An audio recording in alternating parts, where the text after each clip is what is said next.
جو سورہ اخلاص میں اللہ نے فرمایا قل هو اللہ احد، محبوب آپ فرما دے وہ اللہ ہے، ایک ہے، اللہ الصمد، وہ بے نیاز ہے، اللہ بے نیاز ہے، لم یلد ولم یولد، اس سے کوئی پیدا نہیں ہوا اور نہ وہ کسی سے پیدا ہوا۔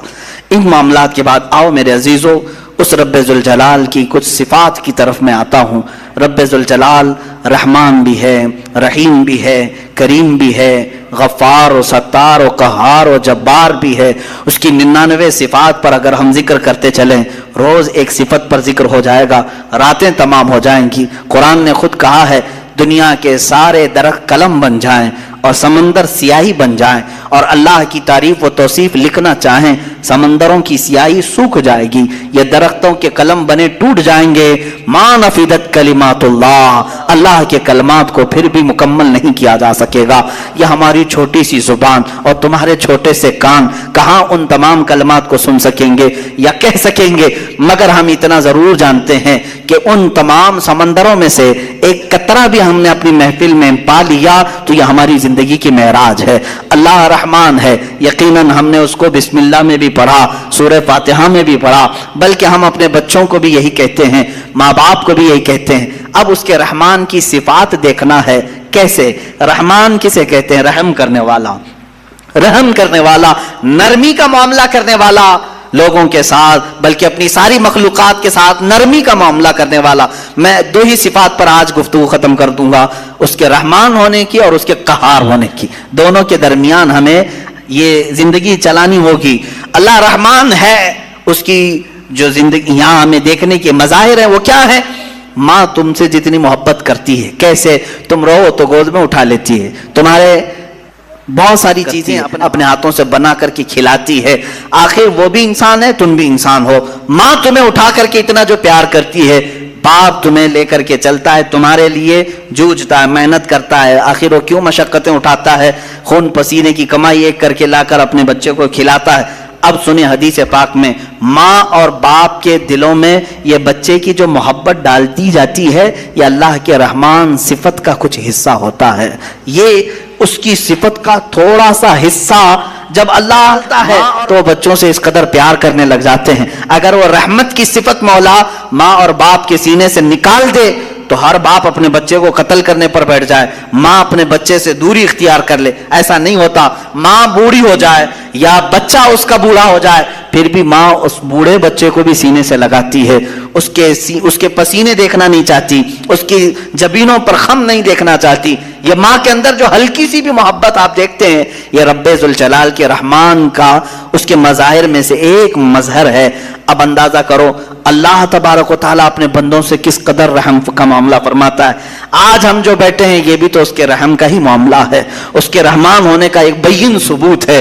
ہم حضرت ابو بکر شبلی رضی اللہ تعالیٰ، توجہ جاتا ہوں، سلسلہ قادریہ کے بہت بڑے بزرگ ہیں، آپ سے پوچھا گیا کہ حضور سنا ہے کیا آپ کی بہت ساری کرامتیں مشہور ہیں، کوئی کرامت ہمیں بھی دکھائیں۔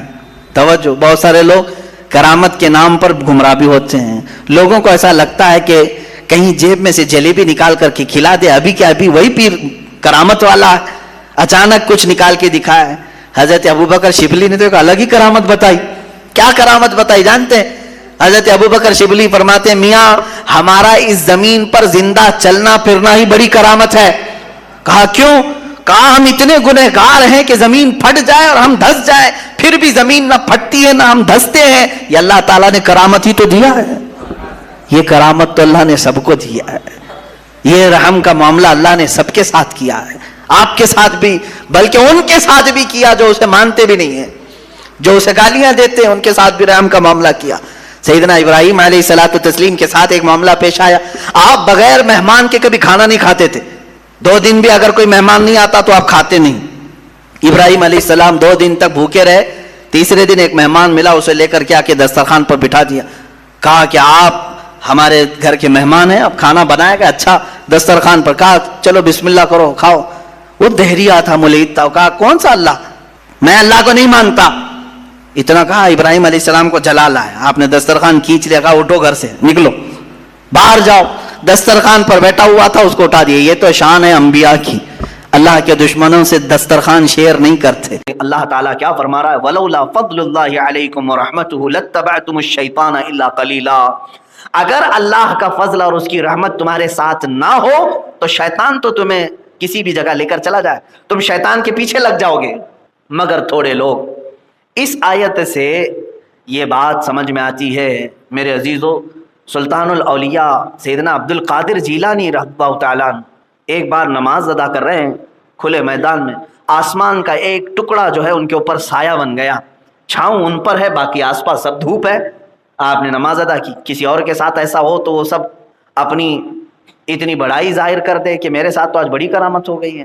آسمان کا ٹکڑا صرف سایہ ہی نہیں بنا بلکہ اس سے آواز بھی آنے لگی۔ کیا آواز آنے لگی کہ اے عبد القادر، میں تیرا خدا ہوں، میں نے تیری عبادت کو پسند کیا، میں نے آج سے تجھ پر جتنے حرام تھے سب حلال کر دیا، جو کچھ بھی تیرے لیے حرام تھے ساری چیزیں میں نے حلال کر دیا، تیرے لیے شراب حلال ہو گئی، عورتیں سب حلال ہو گئی۔ یہ اس ابر کے ٹکڑے سے آواز آئی۔ حضرت سیدنا عبد القادر جیلانی رحمۃ اللہ تعالیٰ فوراً نماز کے بعد کہتے ہیں کہ یہ آواز میرے رب ذوالجلال کی طرف سے ہرگز نہیں ہو سکتی۔ جو چیز میرے مصطفیٰ کریم صلی اللہ تعالیٰ علیہ وسلم کے لیے حرام ہو گئی ہو، عبد القادر کے لیے وہ کیسے حلال ہو سکتی ہے؟ اور قیامت تک کے لیے کوئی حلال نہیں کر سکے گا۔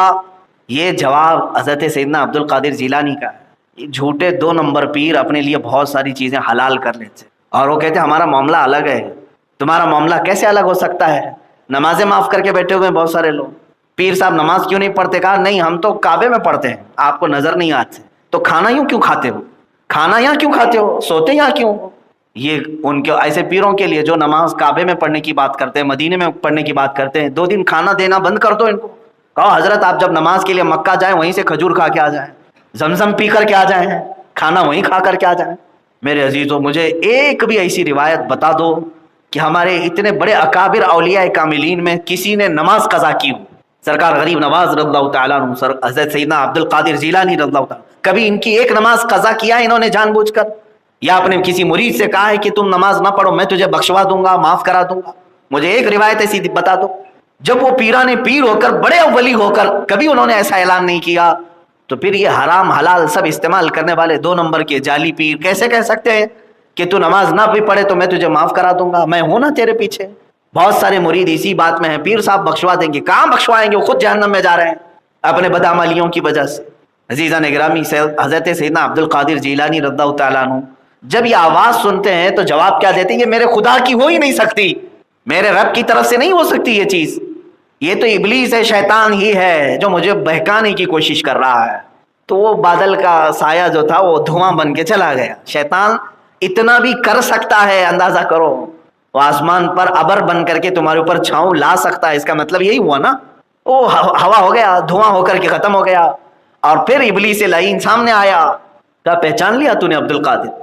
تو بہت بڑا عالم ہے، بہت بڑا عالم ہے تو، اور تیرے علم نے تجھے آج بچا لیا، اگر تو عالم دین نہیں ہوتا تو میں تجھے گمراہ کر دیتا۔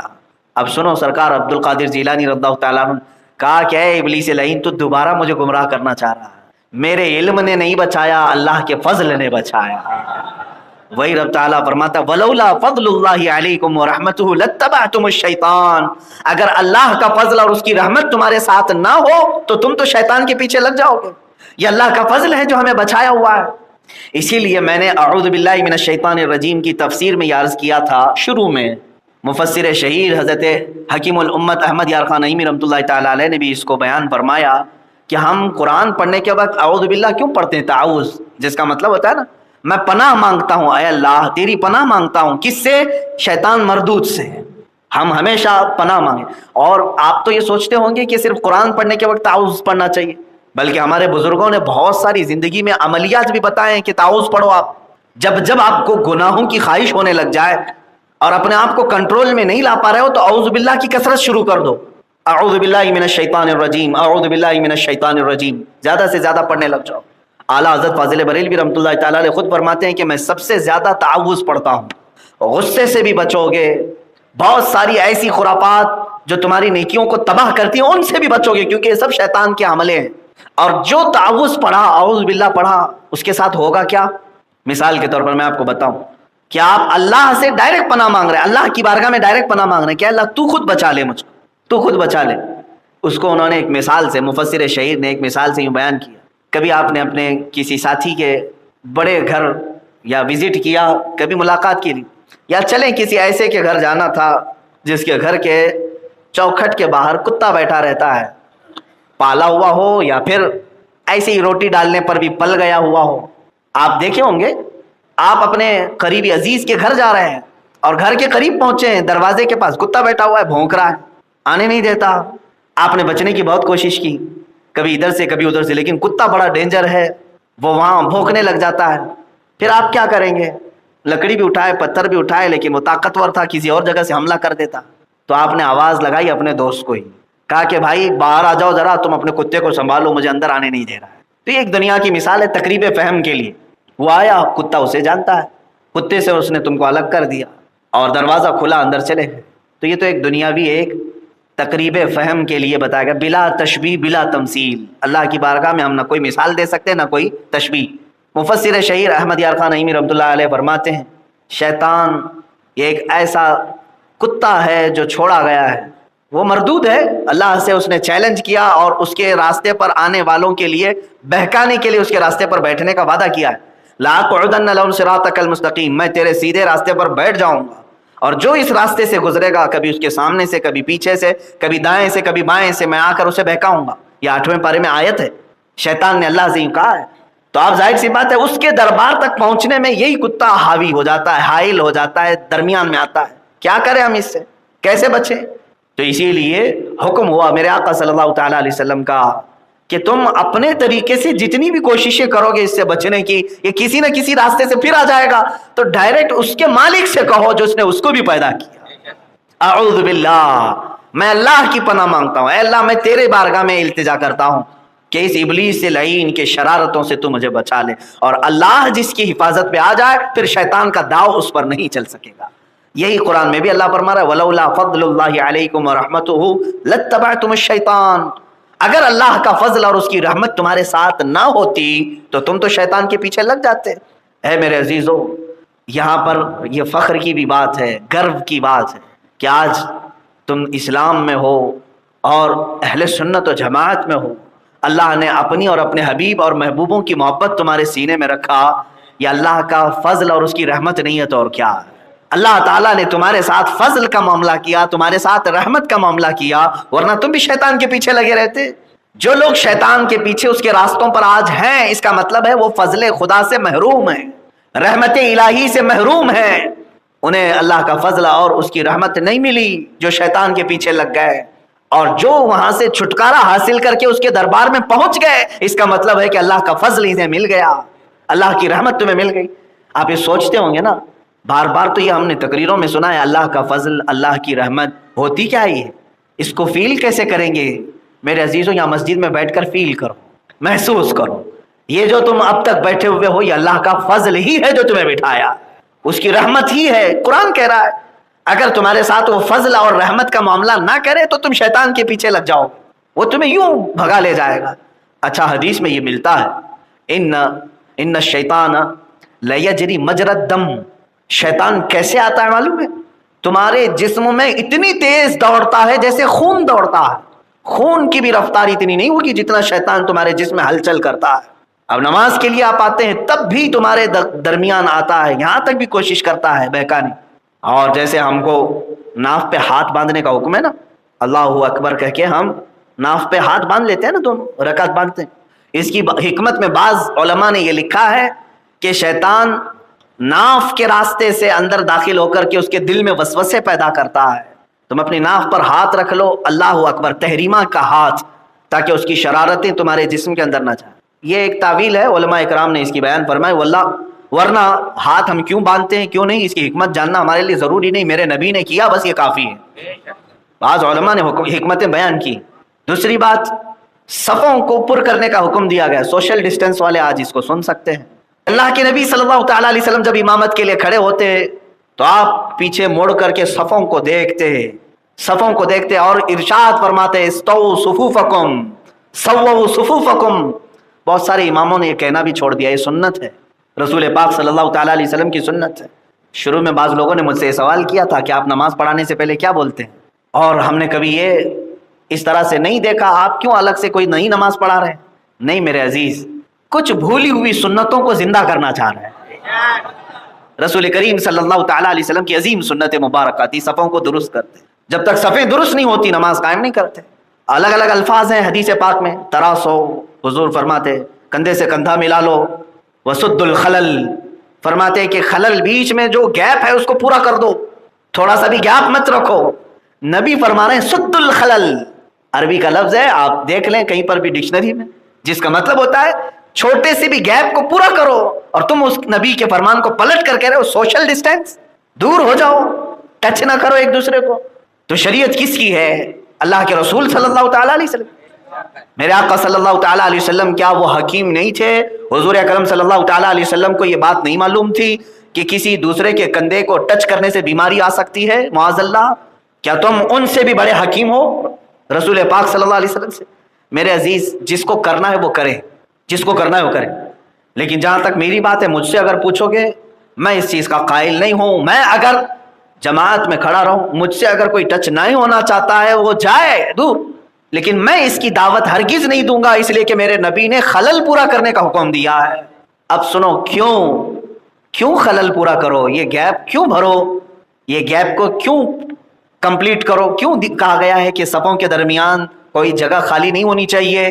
رسول کریم صلی اللہ تعالیٰ علیہ وسلم کی دوسری حدیث ہے جس میں فرمایا اگر تم نے صف کے درمیان فرجا کہتے ہیں کشادگی رکھی، گیپ رکھا، تو فرمایا گیا کہ اس جگہ شیطان آ جائے گا جو دونوں کے دلوں میں وسوسہ پیدا کرے گا، ادھر بھی اور ادھر بھی، اور دونوں کی نمازوں کو خراب کرے گا. میرے عزیزو، یہ اسلام ہی ہے جو تمہیں کندھے سے کندھا لگانے کا بھی حکم دیتا ہے اور دل سے دل ملانے کا بھی حکم دیتا ہے. آپ ہرگز یہ نہ سمجھیں کہ میرے بغل میں کھڑے ہونے والا کوئی غریب ہے، مجھ سے ٹچ کیسے ہو رہا ہے؟ نہیں، ہم نے اسلام کو دیکھا ہے کہ جہاں صدیق اکبر کھڑے ہوتے ہیں ان کے بغل میں بلال حبشی بھی کھڑے ہو جاتے ہیں. غلام اور امیر المومنین ایک ساتھ صف میں کھڑے ہو گئے ہیں. اسی لیے مشہور شاعر نے یہ کہا تھا، آ گیا عین لڑائی میں گر وقت نماز، قبلہ روحوں کے زمین بوس ہوئی قوم حجاز. ایک ہی صف میں کھڑے ہو گئے محمود و ایاز، نہ کوئی بندہ رہا نہ کوئی بندہ نواز. آج وہ تاریخ الٹ دی گئی ہے، یہاں بندہ الگ ہو گیا ہے، بندہ نواز الگ. بندہ نواز تو کوئی ہوگا بھی نہیں آج. لیکن بس یہ ہے کہ بعض لوگوں کو ایسا لگتا ہے کہ یہاں سے کورونا آ جائے گا، اپنے آپ کو سیکیور کرنے کے لیے کیا کیا حربے وہ اپنا رہے ہیں. اچھا، میرے پاس کچھ لوگوں کی ڈیٹیلز ہیں، میں مذاق نہیں کرنا چاہتا، لیکن افسوس ہے مجھے جو لوگ بہت زیادہ خوفزدہ تھے اس میں، اور سینیٹائزر سے انہوں نے صرف ہاتھ نہیں، میرے خیال سے پورا جسم بھی دھو لیا ہوگا تقریباً. میں مبالغہ نہیں کرنا چاہتا، لیکن زیادہ سے زیادہ وہ کھانے کے برتنوں کو تک بار بار ہر چیز سے پوچھ کر مسجدوں میں نہیں آئے اور سوشل ڈسٹینس کا بہت خیال رکھا. لیکن میں نے ان کے جنازے بھی پڑھے، آج وہ موجود نہیں ہیں. اسی بیماری نے انہیں جکڑ لیا، اسی بیماری میں مر گئے. یہ تمام احتیاط بھی ان کو بچا نہیں بچا سکے. جب یہ معلوم ہی ہے کہ موت و حیات اللہ کے دست قدرت میں ہے، تو مومن کو چاہیے کہ احتیاط کرے، احتیاطی تدبیر رکھے، لیکن اتنا بھی زیادہ نہیں کہ تمہیں چھوت چھات والے معاملات آ جائیں. چھوت چھات کے یہ سب معاملات آ جائیں. باپ اپنے بیٹے کو چھونے سے ڈرے، ماں اپنے بیٹے کو اٹھانے سے ڈرے کہ باہر جا کر کے آیا ہے فلاں نہ ہو جائے. یہ تمام چیزیں آج کی ڈالی ہوئی ہیں. حالانکہ میرے عزیزو، یہ ٹاپک میرا چینج نہ ہو جائے. بہرحال میں یہ کہنا چاہ رہا تھا کہ شیطان تمہیں ہر جگہ حملہ کرنے کی کوشش کرے گا. اگر اللہ کا فضل اور اس کی رحمت تمہارے ساتھ نہ ہو تو تم اس کے پیچھے لگ جاؤ. یہاں تک کہ بستر پر تمہارے شیطان آتا ہے، کھانے کے برتن میں شیطان آتا ہے، استنجا خانے میں شیطان رہتا ہے، تمہارے ہر جگہ پر شیطان آ رہا ہے. اگر اللہ تمہاری حفاظت نہ کرے، فضل اس کا نہ ہو، تو پھر تم شیطان کے پیچھے لگ جاؤ. کھانے میں شامل ہوتا ہے، بستر میں شامل ہوتا ہے. اسی لیے فرمائے گا نا، جب بھی تم بستر بچھاؤ سونے کے لیے اس کو 3 مرتبہ جھاڑو، اعوذ باللہ من الشیطان الرجیم اور بسم اللہ الرحمن الرحیم پڑھ کر کے بستر پر لیٹو، ورنہ پوری رات شیطان تمہارے ساتھ رہے گا، کھیلے گا، برے برے خیالات لائے گا. نفس امارہ جو شرارتیں کرتا ہے، شیطان بستر پر ہوتا ہے، سینے پر سوار ہوتا ہے، گندے وسوسے ڈالتا ہے. اور اسی لیے دیکھیں آپ بیت الخلاء میں ٹوائلٹ میں جانے کے وقت بھی آپ کو کیا سکھایا گیا؟ اللہم انی اعوذ بک من الخبث والخبائث. یہ شیطانی ہے، خبث اور خبائث. اے اللہ میں تیری پناہ مانگتا ہوں خبیث شیطانوں سے، مرد ہوں یا عورتیں. دونوں قسم کی وہاں پر ہوتی ہیں. عورت جا رہی ہے تو اسے مرد شیطان بہکاتا ہے, مرد اندر جا رہا ہے تو اسے خبیثائیں, عورت جو شیطان ہے اس کی شرمگاہ سے کھیلتے ہیں. ایک صحابی رسول کا تو اس بات میں انتقال ہو گیا ہے, انتقال ہو گیا. تبھی تو میرے آقا صلی اللہ علیہ وسلم نے تعلیم دی کہ جو بھی جائے بیت الخلاء میں ٹوائلٹ میں پڑھ کر کے جائے, شیطان کہاں نہیں چھوڑے گا تمہیں, ہر جگہ.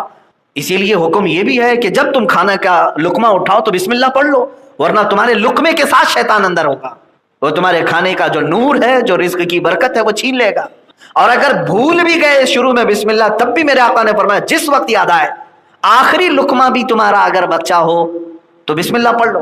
بسم اللہ فی اولی و آخری پڑھ لینا, یہ بسم اللہ بتائے گا, بسم اللہ فی اولی و آخری. تو حضور صلی اللہ علیہ وسلم نے فرمایا جو شروع سے وہ شامل تھا وہ سب الٹ دے گا, وہ سب الٹ دے گا, اس کو نفع کچھ نہیں ہوگا تمہارے کھانے سے. تو تمہیں تو بچایا ہے اللہ کے نبی صلی اللہ علیہ وسلم نے ہر جگہ پر. تو اس سے اندازہ کرو کہ شیطان سے تمہاری جنگ کہاں کہاں ہے. اگر اللہ کا فضل تمہارے ساتھ نہ ہو تو پھر شیطان کے پیچھے لگ جاتے. اب بھی ہمارے بہت سارے لوگوں کے ساتھ یہ معاملات ہو گئے ہیں کہ شیطان ان پر غالب آ جاتا ہے, اسی وجہ سے وہ دربار الہی کو چھوڑ کر اس کی پیروکاری میں لگ جاتے ہیں. ابلیس لعین انہیں اذان سے دور لے کر کے چلا گیا. بعض لوگوں کو ہم نے دیکھا ہے کہ رات بھر جاگتے رہے, اذان کی آواز قریب آئی کہ سونے کے لیے چلے گئے, کیونکہ یہ شیطان بھاگتا ہے اذان کی آواز سن کر, وہ اپنے ساتھ لے گیا.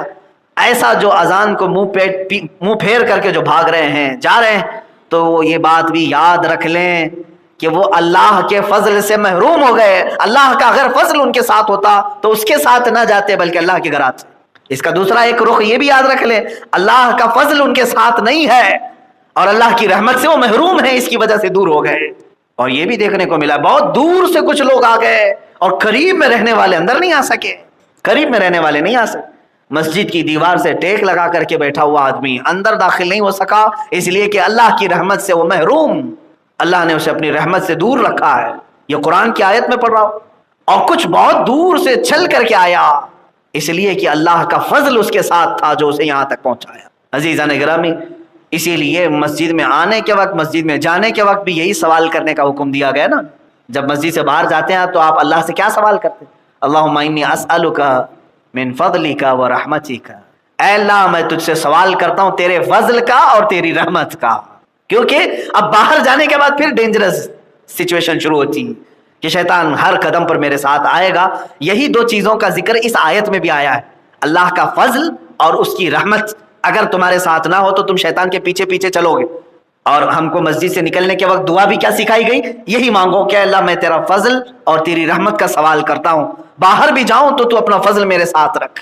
اور جس کی یہ دعا قبول ہو گئی انشاءاللہ العزیز وہ موت تک شیطان کے حربوں سے محفوظ رہے گا. میرے عزیزو, بچوں کو تک شیطان مارتا ہے, یہ بھی حدیث پاک. مغرب کا وقت ہو جائے تو بچوں کو اندر لے لو, حدیث رسول ہے.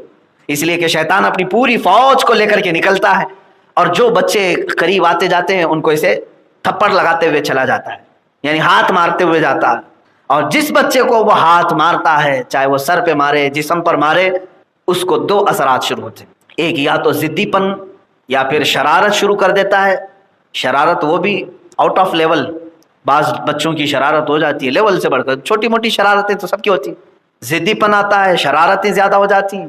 یا پھر تھوڑا سا بچہ سمجھدار ہے تو اس کے ذہن میں خرافات آ جاتی ہیں, جو بڑے لوگ نہیں کرتے وہ بچہ کرنے لگ جاتا, غلیظ حرکتیں کرنے لگ جاتا. یہ شیطان کا مس ہے, یعنی اس کا تماچا ہے یا اس کا جھاپڑ سمجھ لو, تھپڑ سمجھ لو, جو لگ جاتا ہے. اسی لیے حکم دیا گیا مغرب سے پہلے بچوں کو اپنے گھروں میں لے لو. ہمارے محلوں میں تو مغرب کے بعد بچوں کو باہر نکالتے ہیں. انگلینڈ میں آج بھی, انگلینڈ برطانیہ میں آج بھی پولیس ڈپارٹمنٹ کی طرف سے یہ کہا گیا ہے کہ جو نابالغ بچے ہیں وہ مغرب کے بعد باہر نہ دکھائی دیں. جرائم پر کنٹرول کرنے کے لیے رات سے پہلے بچوں کو اندر لینے کا آرڈر دیا گیا. چند سال پہلے کی ایک خبر میں نے پڑھی تھی. میرے عزیزوں, بچوں کو یہاں پر بہکاتا ہے, جوانوں کو الگ, بوڑھوں کو بھی الگ, یہاں تک کہ موت کے منہ میں جا رہے ہوتے اس وقت تک بھی بہکاتا ہے. اس وقت بھی جب تم موت کے منہ میں جا چکے ہو, قریب ہے کہ روح نکلنے والی ہے, تب بھی وہ سرانے کے پاس کھڑا رہتا ہے اور ہاتھ میں میٹھا پانی, ٹھنڈا پانی لے کر کھڑا رہتا ہے. وہ کہتا ہے کہ تیری ساری تکلیف دور ہو جائے گی, سارا تیرا یہ جو نزا کا معاملہ ہے ختم ہو جائے گا, بس ایک بار میری بات سن لے. جس خدا کی تو عبادت کرتا تھا وہ جھوٹا ہے اور میں سچا ہوں, معاذاللہ. دیکھ تجھے وہ آج تکلیف میں چھوڑ دیا اور تیری طرف وہ دیکھتا بھی نہیں. میں تو تیرے پاس پانی لے کر کے آیا ہوں, ٹھنڈی ہوائیں چلاؤں گا, جو کمزور ایمان والا ہے وہ پانی کی آس میں اگر اس کو کہہ دے کہ تو ہی سچا ہے، تو جیسے ہی وہ کہے گا وہ شیطان پیالہ پٹک دے گا اور اس کی روح نکل چکی ہوگی، کفر پر موت ہو گئی۔ پوری زندگی عبادت کرتا رہا لیکن موت سے تھوڑی دیر پہلے شیطان نے اس کو کافر بنا دیا۔ پانی کا ایک قطرہ بھی نہیں پلائے گا، وہ جھوٹا پانی ہوتا ہے، پانی ہوتا ہی نہیں، شعبدہ بازی، دکھائی کچھ اور دیتا ہے۔ تو مجھے بتاؤ میرے عزیزو، ہماری جنگ تو موت کے منہ میں جانے تک شیطان کے ساتھ ہے، اور آپ اتنے ہلکے میں لے کر کے اگر اس کو آسان زندگی گزارنے لگیں تو سمجھ لو کہ پھر خاتمہ کیسا ہوگا، خاتمہ کیسا ہوگا۔ اسی لیے ڈرتے رہو اور اللہ کے فضل اور اس کی رحمت کا سوال ضرور کرو کہ اے اللہ میں تیرے فضل اور تیری رحمت کا سوال کرتا ہوں۔ اور اللہ نے جب یہ فرما دیا تو حق بات ہے، اللہ خود فرما رہا ہے وَلَوْلَا فَضْلُ اللَّهِ عَلَيْكُمْ وَرَحْمَتُهُ لَاتَّبَعْتُمُ الشَّيْطَانَ إِلَّا قَلِيلًا۔ اگر اللہ کا فضل اور اس کی رحمت تم پر نہ ہوتی تو شیطان تمہیں لے جا چکا ہوتا، شیطان کے پیچھے تم لگ چکے ہوتے۔ اے اللہ جس طرح آج تک تو نے ہم پر فضل کیا ہے، دین اسلام پر قائم رکھا ہے، اہل سنت و جماعت پر رکھا ہے، تیرے حبیب کا اور تیرے محبوبوں کا سچا ہمیں معتقد بنایا ہے، ان کی محبت رکھا ہے، قرآن کی عظمت ہمارے سینوں میں بٹھائی ہے، قرآن کا احترام تو نے آج ہمیں دیا ہے، تو یہ سب تیرا فضل ہے مولا۔ اب بقیہ زندگی میں ہم صرف سوال یہ کرتے ہیں کہ جس طرح تو نے حق دین پر ہمیں رکھا ہے، قبر میں جانے تک ہم سب کو حق دین پر قائم رکھ۔ یا مقلب القلوب ثبت قلوبنا علی دینک یا اللہ، اے دلوں کو پھیرنے والے خدا ہمارے دلوں کو ہمیشہ تو اپنے دین پر قائم رکھ۔ وآخر دعوانا الحمدللہ رب العالمین۔